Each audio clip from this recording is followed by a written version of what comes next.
290,000 motorcycles now sit unsold, a 195% spike in inventory that screams collapse. And if you ride, this isn't just a dealer's problem. It's your trade-in, your wallet, and maybe the community you belong to. Harley, Honda, and Yamaha bet big on endless demand, but rising rates and shrinking paychecks have slammed riders' wallets shut. Stick with me, because by the end you'll know which brands are about to crack and how to avoid losing thousands in the crash. The explosion nobody saw coming. 290,000 motorcycles now sit unsold in showrooms. That is not a rows of shiny Harleys, Yamahas, and Hondas now sit wheel to wheel in showrooms, not roaring down highways. Under buzzing fluorescent lights, freedom machines have become symbols of failure. This isn't a slowdown, it's an industrial traffic jam. Dealers are suffocating under machines they can't move.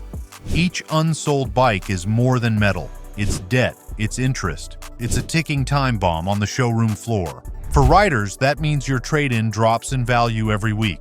For manufacturers, it means millions locked in dead stock. And for the culture of motorcycling itself, it means confidence is evaporating fast. How did we get here? Brands raised prices, flooded dealerships, and ignored warning signs. Riders walked away. The result is a perfect storm. Too much supply, too little demand, and no easy way out. The crash has begun, and this inventory mountain is the trigger. But oversupply is only half the story. The real chokehold is money. Financing turns toxic. Here's the gut punch. Motorcycle loans that once carried 3% interest now come with rates as high as 15%. That means a $30,000 bike could cost more than $40,000 by the time the loan is paid off. For riders, this is the difference between freedom and financial chains. Credit has always been the engine of motorcycle ownership. Walk in, sign papers, and ride away. That was the promise.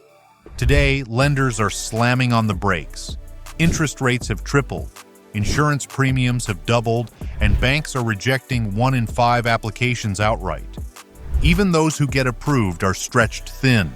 A 9 or 10% loan turns what should be a manageable monthly payment into a crushing burden. Add rising insurance, fuel, and maintenance costs, and the dream becomes unsustainable. Younger buyers, the supposed future of the industry, are the first to walk away. The financing nightmare doesn't just freeze new sales, it poisons the entire pipeline. Fewer loans mean fewer purchases, which means inventory piles up, values drop, and dealers spiral further into debt. And when buyers can't buy, the factories that are built for endless demand are forced to make brutal choices, and those choices start with cutting jobs. If you're seeing how deep this crash goes, subscribe to our channel and drop a comment below. Every rider's story matters here, and sharing yours could warn someone before they make a costly mistake. Factories on the firing line. One word is spreading through motorcycle factories worldwide: cuts. Harley-Davidson has already slashed production by 1/4, and Honda and Yamaha are following suit. For workers, that means pink slips. For riders, it means fewer choices and stalled innovation. Behind glossy advertisements, the mood is grim. Plants are scaling back shifts, closing lines, and freezing research budgets. Communities built around these factories are feeling the shock as jobs vanish and local economies shrink. The motorcycle industry, once a proud employer, is now a source of uncertainty and fear. The impact stretches beyond assembly lines. Suppliers of parts and raw materials are left with canceled orders. Innovations promised in flashy unveilings, smarter electronics, lighter frames, cleaner engines, are being shelved. Riders who once looked forward to annual upgrades now face a stagnant lineup. This is not just a production slowdown, it is a strategic retreat. Manufacturers are retreating from growth, betting that scarcity will preserve value. But in the process, they are draining the lifeblood of excitement from the industry. While factories cut back, you can still upgrade your ride with the right gear. Links are in the description. But if you thought gas-powered giants were struggling, wait until you see the electric dream turn into a nightmare. Electric dreams, harsh reality. For years, electric motorcycles were sold as the future. Today, they are the dead weight of the industry.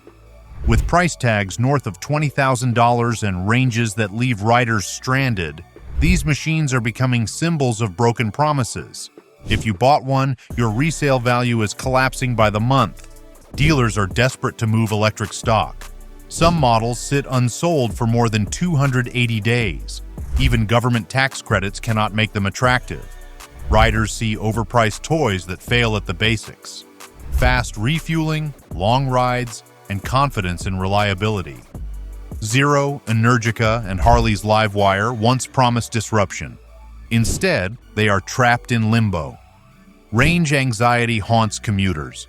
Charging networks remain patchy, and battery longevity is uncertain.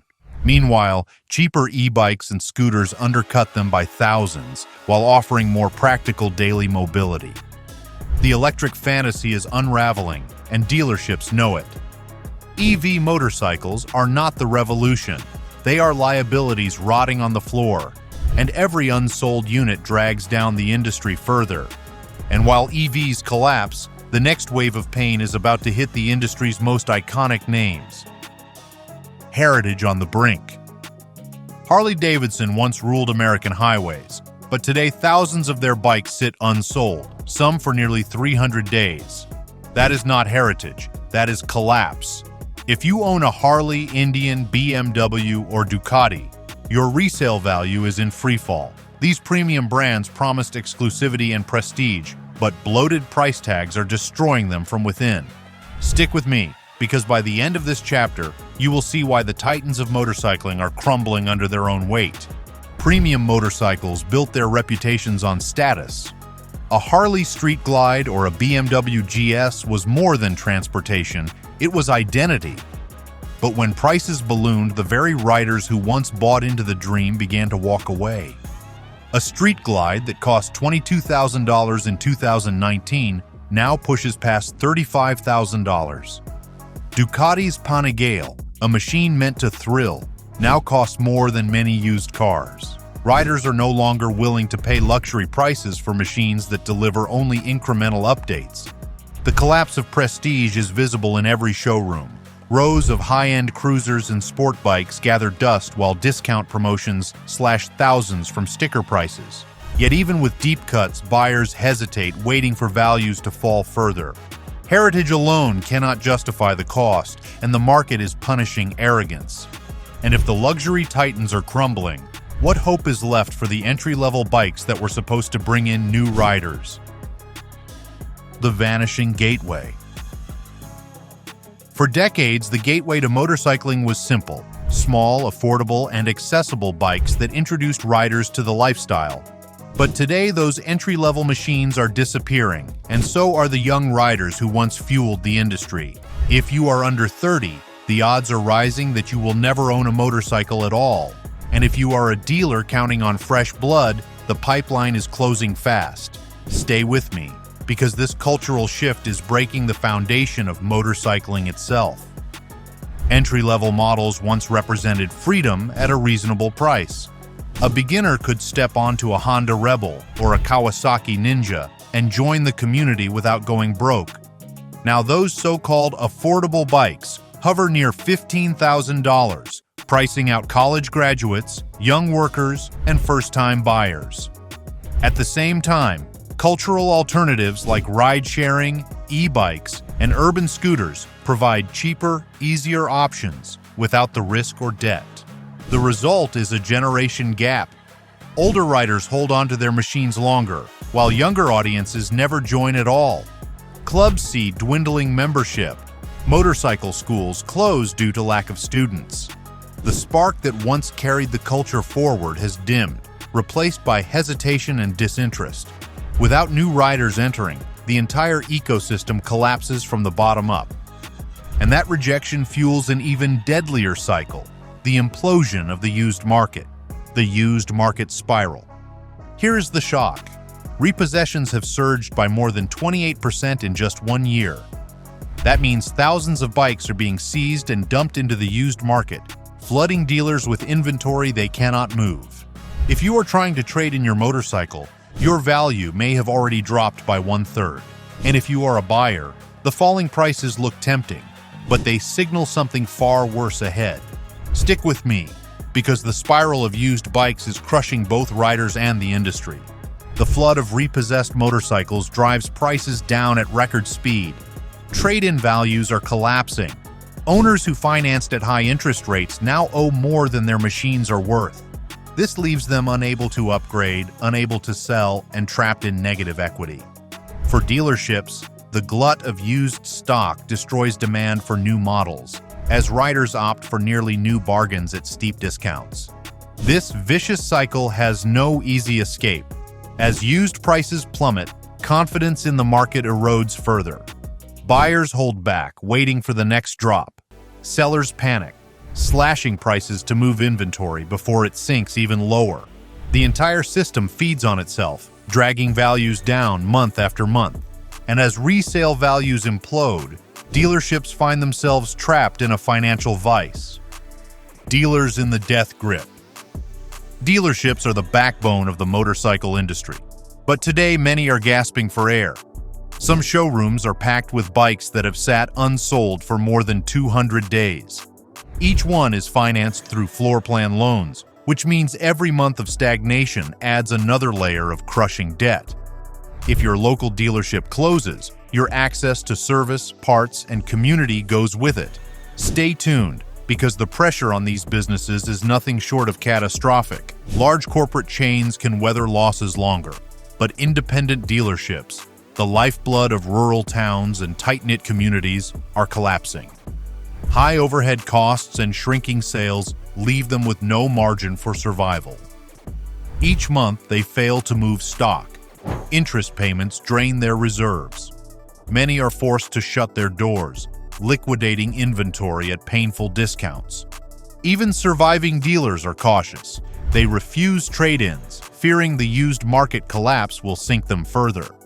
Promotions slash thousands off new bikes, but buyers still hold back. The cycle repeats until even aggressive tactics cannot keep doors open. Inflation's silent kill shot. Prices are not just higher, they are crushing.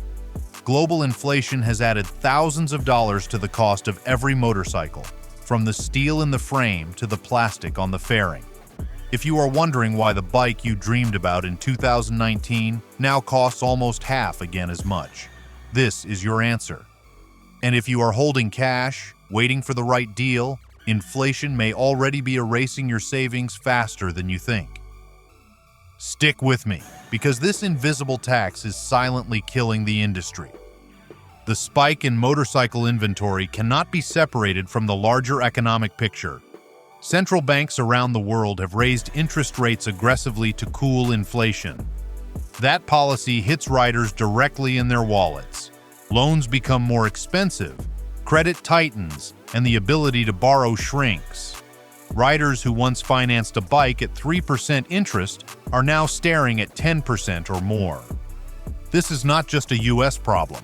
Europe and Asia are battling the same forces. Materials cost more, energy costs more, even shipping a container costs more than double what it did just a few years ago. Every additional cost gets baked into the price of a new motorcycle, and buyers walk away. The result is paralysis. Inventory balloons while credit dries up. Demand shrinks even further as inflation eats disposable income. People buy essentials, not luxuries, and motorcycles fall into the latter category. And while money dries up, trade wars and tariffs are slamming the industry even harder. Tariffs and supply chains on fire. One headline said it all. Tariffs on imported motorcycles just jumped by more than 20% in some markets. That is not policy. It is a wrecking ball. If you are shopping for a bike built overseas, the sticker shock you feel is the direct result of governments waging trade wars. And if you are a manufacturer trying to export, your bikes are now priced out before they even reach the showroom. Stick with me, because this is how global politics is torching your ride. Supply chains have been under siege since the pandemic. Factories in Asia faced shutdowns, shipping lines faced bottlenecks, and raw material costs skyrocketed. Aluminum, lithium, and rubber, essential for bikes, are now 2 to 3 times more expensive than they were before 2020. Add tariffs and duties on top, and manufacturers find themselves unable to compete. The result is brutal. Dealers get deliveries of motorcycles that cost thousands more than buyers are willing to pay. Some brands have responded by stripping features, hoping to lower costs, but that strategy backfires when riders feel cheated. Others have delayed entire product launches, waiting for trade tensions to cool. Shipping chaos adds another layer of pain. A container that once cost $2,000 to move now costs more than $15,000 at peak congestion. Every delay, every tariff, every surcharge piles up until motorcycles become unsellable luxury items. What makes this worse is the unpredictability. One month a tariff rises, the next month a shipping route is blocked, and suddenly production schedules collapse. Manufacturers cannot plan, dealers cannot price, and riders cannot trust stability. The constant whiplash leaves the industry staggering, bracing for the next blow before recovering from the last. But the people paying the highest price are not executives. It is the workers on the ground. Workers left behind. In the glossy brochures, motorcycles still look like freedom. In the factories, they look like pink slips. Harley-Davidson cut 1/4 of its output this year, and that means entire shifts of workers were sent home. If you are in one of those towns, you already know. The factory job that fed families for decades is gone. And if you are a dealer employee, the slowdown on the showroom floor is threatening your paycheck too. Stay with me, because the human side of this crash is the story no one wants to tell. The layoffs are piling up across the industry. Honda shuttered some overseas plants, Yamaha trimmed hours, and suppliers in India and Thailand are reporting slashed orders. Each cut ripples through local economies. Restaurants, schools, and service businesses feel the blow. Union leaders warn that without government action, entire communities tied to motorcycle plants could collapse. Dealership staff face the same grim reality. Salespeople depend on moving units, but with rows of unsold bikes, commissions dry up. Mechanics see fewer new owners needing service. Independent shops, already stretched thin, cannot survive when their customer base shrinks. The cultural damage is real. Motorcycles are not just products, they are livelihoods and identities. When workers lose their jobs, they lose more than income. They lose the pride of building machines that defined generations. Behind every layoff statistic is a family juggling bills, a worker wondering how to retrain, and a town losing its lifeline. These aren't faceless numbers. They're parents, neighbors, and friends. When factories dim their lights, entire communities are left in the dark, fighting to hold on to more than just paychecks.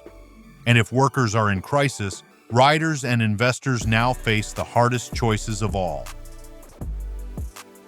How to survive the crash. Here is the question every rider and investor is asking. Should you buy, sell, or wait? If you are thinking about walking into a dealership today, the answer could save or cost you thousands. And if you are an investor, knowing which brands are about to sink may protect your portfolio.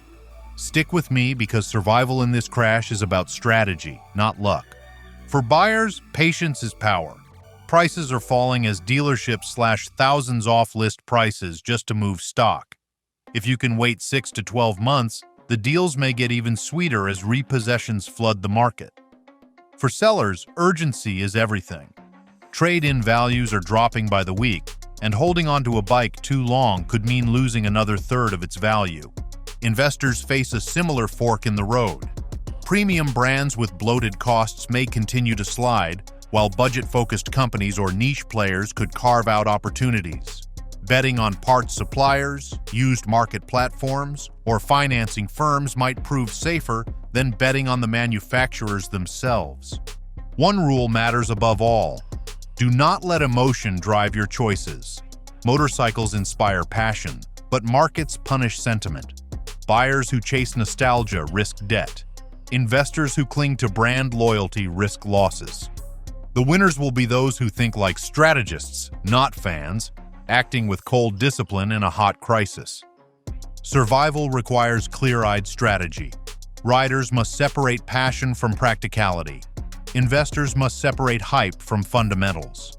The crash is brutal, but it is also a chance to make smart moves while others panic. But the story does not stop at riders. The entire transport industry is watching, and they are already making moves. You've seen how brutal this collapse is becoming. Subscribe now because the next chapters aren't just updates, they're survival guides. Don't miss the strategies, the warnings, and the inside truths that could save your wallet and your ride. The domino effect hits other industries.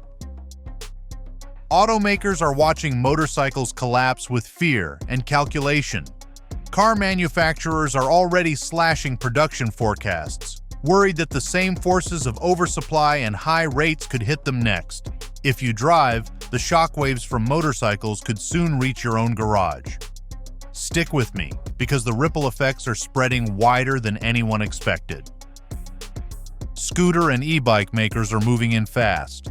As motorcycles lose their appeal, lightweight electric scooters and bicycles are capturing the urban crowd. Companies like NIU and Rad Power Bikes are seizing the moment, offering cheaper, easier alternatives with none of the debt or insurance headaches. For younger riders, the shift feels natural. For traditional motorcycle brands, it is another nail in the coffin. Even automakers are shifting strategy. Some, like Tesla and BYD, are watching two-wheeled chaos as a warning not to overextend production. Others, like Toyota and Honda, are hedging bets with expanded scooter lines, hoping to catch customers who walk away from motorcycles but still want affordable mobility. The collapse is teaching every transportation player the same brutal lesson. Grow too fast, and the market will punish you.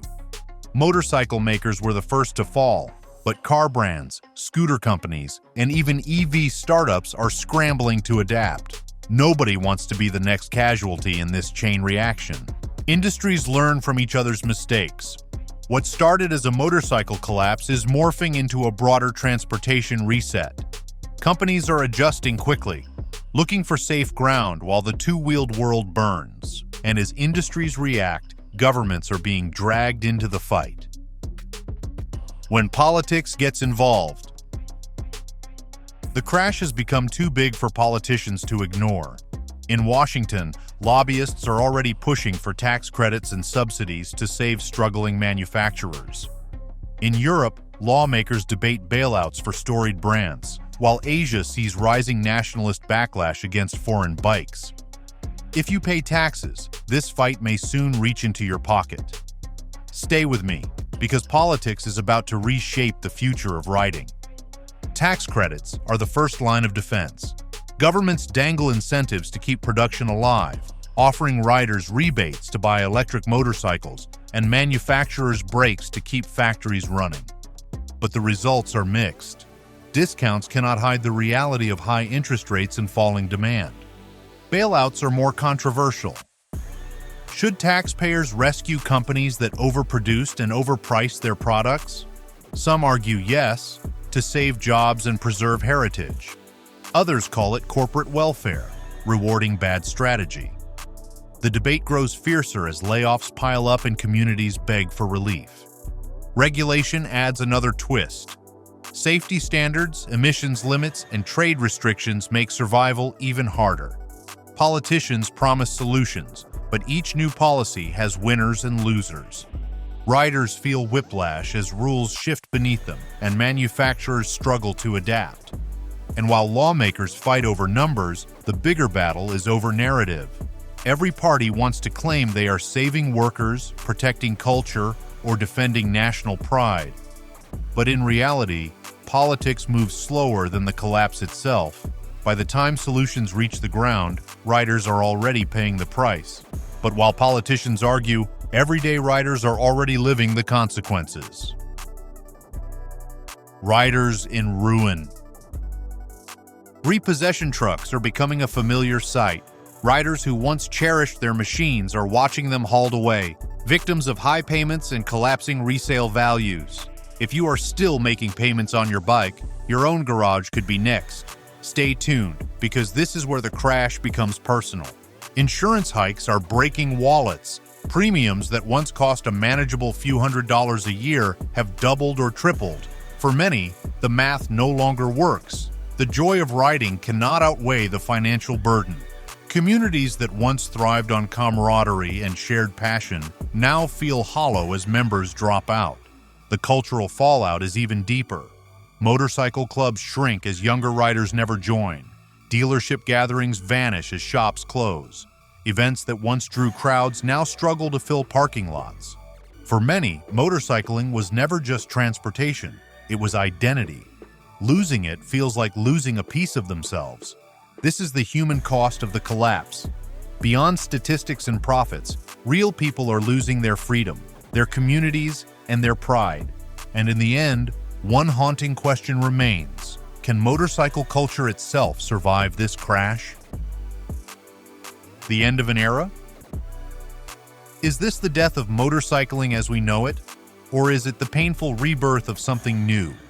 That is the question hanging over every rider, investor, and manufacturer right now. If you have ever thrown a leg over a bike, this moment feels personal. Stick with me, because the future of riding will not look like the past. One path leads to extinction. If prices remain inflated, financing stays toxic, and communities keep shrinking, motorcycles risk fading into niche luxury, exclusive, expensive, and irrelevant. Heritage brands could become museum pieces, their glory days remembered but never revived. Another path leads to reinvention. Affordable, simple machines could return, designed for younger generations who value practicality and connection. Electric models could thrive if costs fall and charging improves. Even cultural identity could adapt, with new forms of community rising online and at grassroots events. The truth is, the industry stands at a crossroads. It can double down on mistakes, or it can embrace change, and that decision will determine whether riding survives for another century or ends here. So, I leave you with the question that matters most. Is this the death of riding as we know it, or the rebirth of something new?